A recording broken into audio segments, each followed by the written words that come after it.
With us now to unveil this week's new issue of Time magazine, Time's managing editor, Richard Stengel. Rick, what are we looking at this week? Well, we're looking at a subject that is bothering millions and millions of Americans, 70 million Americans to be exact. It is the problem of 401ks and why we need to retire the 401k and why it's not working for millions of Americans. The 401k, as not many people realize, was originally created by Congress as a tax dodge for executives 30 years ago. It was never meant to be the primary vehicle of retirement for Americans, and over the last 20 years, it has become so. And what we've seen over the last 5 years is, if you had $100,000 in your 401k 5 years ago and you had the standard alignment of investments, you'd have less than that now.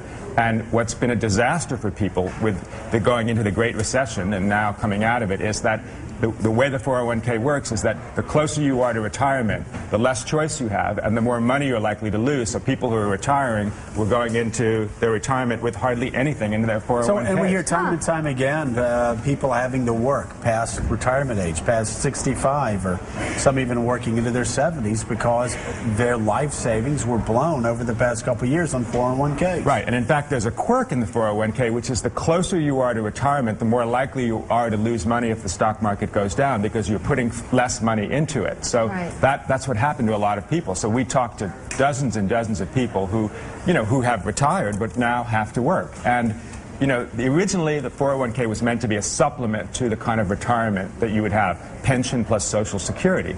But as so many companies have gotten rid of their pensions, people have depended on the 401k and they've lost out. So what's the plan? I mean, I've been talking to your guys back here while I was waiting to go on, and they asked me what the cover was, and they said, yeah, tell me about it. I've lost all, I don't even look at my 401k anymore. Yeah. So what do we do instead? Well, what we propose instead, and that story is by a young business writer of ours named Steve Gandel, is a insurance pension plan, where instead of paying that money into a 401k, 6% of your salary every week or month, you pay it into an insurance plan that guarantees you a pension, basically, for the rest of your life at about a quarter of your salary.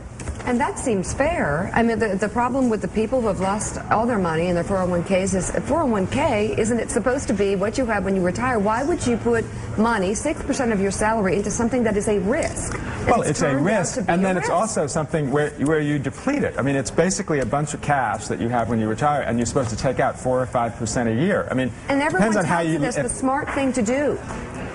It was for a long time. There's a whole business. I'm not sure it was. I mean, it's not even 30 years old, right? So you have a whole class of people who have grown up, these investment advisors, who take this thing and are telling you to do something that nobody has tested or not. It's like a vaccine that they haven't really tested, and they don't know what the long-term influence is. But in fairness, there was an assumption that because you allowed wealthier executives to do it, that would mean that it would be a good thing for But middle remember, class. it was meant I'm not saying it was right. I'm just saying, but at the time, because we had that plan in Congress, as Joe remembers, and it was widely encouraged that you take advantage of this, and we encouraged our constituents for that reason. But it was for executives who were trying to shield some of their income from regular tax in real time so that they could put it away where it wasn't going to be taxed. It was, workers weren't even eligible for it when it first started 30 years ago.